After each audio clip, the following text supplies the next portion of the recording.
The title of the title of our reading today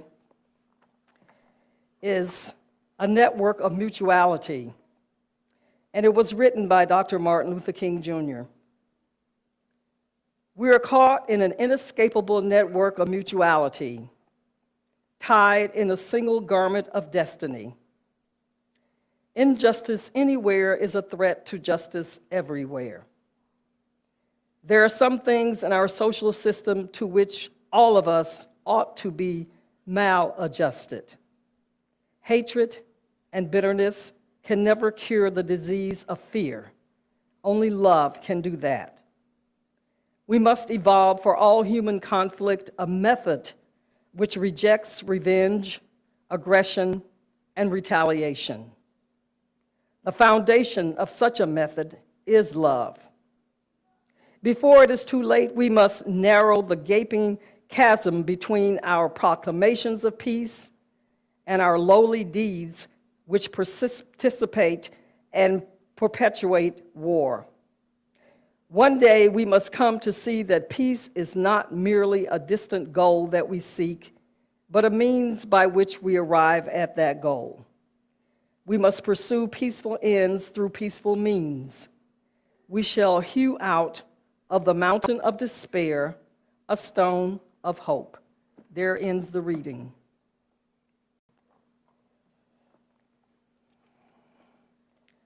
A life of service. The message in all religions emphasizes the importance of caring for others. In the 23rd chapter of Matthew, it reads, "The greatest among you shall be your servant. For those who exalt themselves will be humbled, and those who are humble will be exalted." Hindu society recognizes and values interdependence.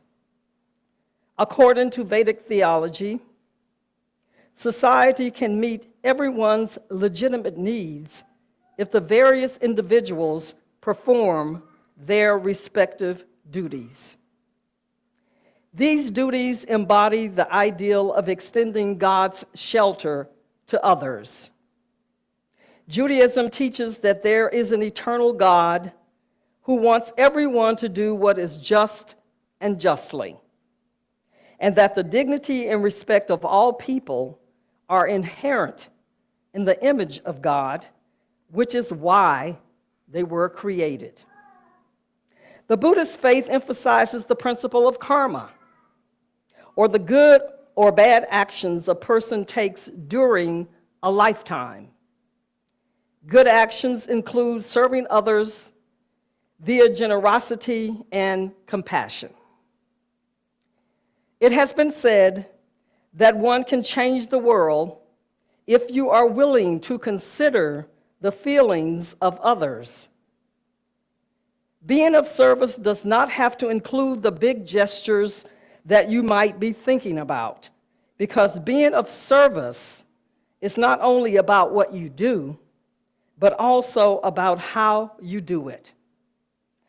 You do not have to quit your job and give up your life to join volunteers in a far-off land or donate your life savings to charity, unless that's what you want to do.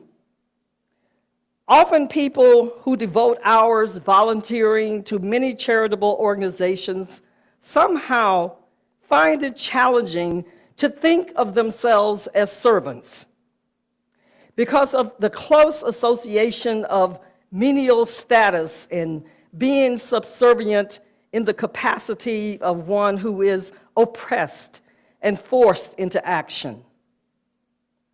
However, true service means that you are doing what you are meant to do and doing it with compassion and love. Being of service to something, a person, group, community, cause, or a belief means that you have chosen to engage without expectation of reciprocation. Understanding that service is both attitude and action helps you to see that the opportunities for being of service are constant in everything that you do. Dr. King equated service with greatness, as he informed that everyone can be great because everyone can serve. He continues saying, you do not need a college degree or be able to make your subject and verb agree. You do not even have to know about Plato, Aristotle, or about Einstein's theory of relativity. Moreover, you do not have to know about the second theory of thermodynamics in physics to serve. All you need to be of service is a heart full of grace and a soul generated by love. You see, service equalizes us because we see something of our own humanity in the face of another. And this same principle is as applicable to members of our families as well as to members of our communities. However, if we are to change the world, we must begin with changing the way we think, which in return will change the way we act and interact.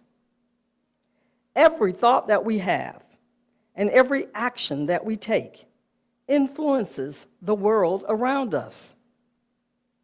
The amazing thing about serving others and giving is that it positively affects the giver. You cannot give to others without also reaping benefits yourself. Always remember that wherever you are in life, there is always someone you can help in some way. You see, it is not necessary to produce one great deed. We make the world better by doing meaningful things for others regularly. Let that car in the lane ahead of you smile at the tired-looking bank or grocery store clerk, offer to help carry the drinks of someone with their hands full at the coffee shop. These gestures may seem small, but each one sends a ripple of love out into the universe. And chances are, you will have uplifted the person you helped and inspired them to also be of service. This further stretches the reach of kindness and love, and enough of these ripples creates a wave. When we modify our approach by taking someone else's feelings into account, we bring benefit to that person and ourselves equally. The more we do this, the more we affirm our integrity and that of our relationship to the world. Selfless service is the first step to spurring a wave of deep and boundless love to wash over the world. Moreover, if we are to change the world, we must also consider that in the end, we may never know whether we did so by the measure or gain we made in our works, but in how selflessly and sincerely we worked with others trying to achieve the same goal. Expectation of reward is the greatest obstacle to true service. Muhammad Ali stated that service to others is the rent that we pay for being here on earth. Focusing on others without thinking of yourself is what makes service a spiritual practice, because the process forces you to step outside your small earthly self and think of the greater interconnectedness of all life. It requires alignment with your values. To be effective in the world, one must have courage, passion, faith, patience, and love.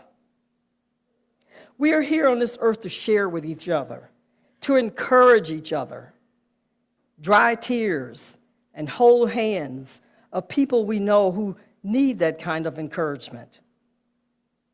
Moreover, let them do it for you when it's needed. That is how we make the world different. Encourage others. Stop to hear what people are saying to you. Put yourself in the other person's shoes. Think before you speak. And put on love as the supreme ethic wherever you interact with others. I believe that every time we take a stand for what is right and anonymously help someone without thank you and applause for it, we've changed the world. Because our thoughts are seeds of our actions and are a major place to begin practicing service.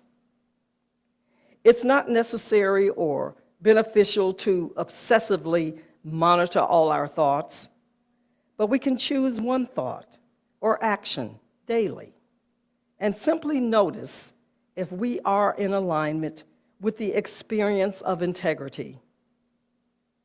In our chosen faith of Unitarian Universalism, justice, equity, and compassion in human relations points us towards something beyond inherent worth and dignity.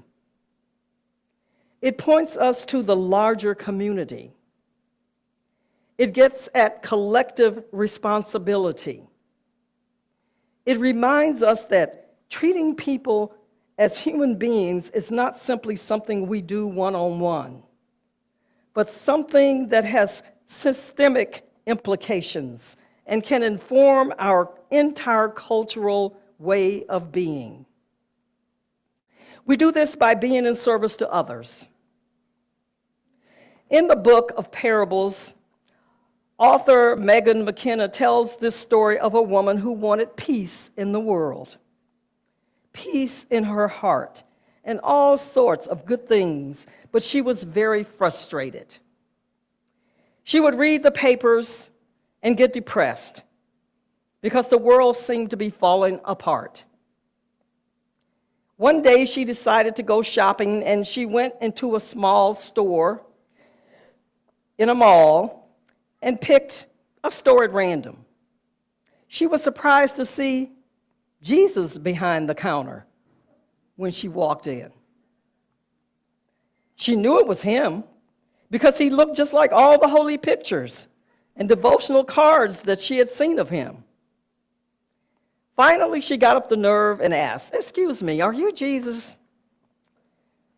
"I am," he replied. "Do you work here?" "No," he said, "I own the store." "Well, what do you sell in here?" she asked. "Oh," he said, "anything." "Anything," the woman said. "Yes," he said, "what do you want?" She said, "I don't know." "Well," Jesus said, "just walk up and down the aisles and make a list, then come back, and we'll see what we can do for you." The woman did just that. She walked up and down the aisles, then sat down and began to write furiously. By the time she got back to the counter, she had an extensive list. Peace on earth, no more war, no hunger, peace in families, no more drugs, harmony, clean air, careful use of resources. Jesus took the list, skimmed through it, looked up at her and smiled. "No problem." Then he bent down behind the counter and picked out all sorts of things, stood up and laid the packets out on the counter. "What are these?" she asked. Jesus replied, "These are seed packets. This is a catalog store." "Do you mean I don't get the finished product?" the woman asked. "No, this is a place of dreams. You go home, nurture them, help them grow, and someone else reaps the benefit." "Oh," she said, and left the store without buying anything. Dr. King had a dream and spent his life planting seeds that we must continue to nurture and care for. because no seed ever sees the flower. Reinhold Niebuhr said that nothing worth doing can be achieved in our lifetime. Therefore, we must be saved by hope. And of all the spiritual practices that we bring to acts of service, the greatest is hope.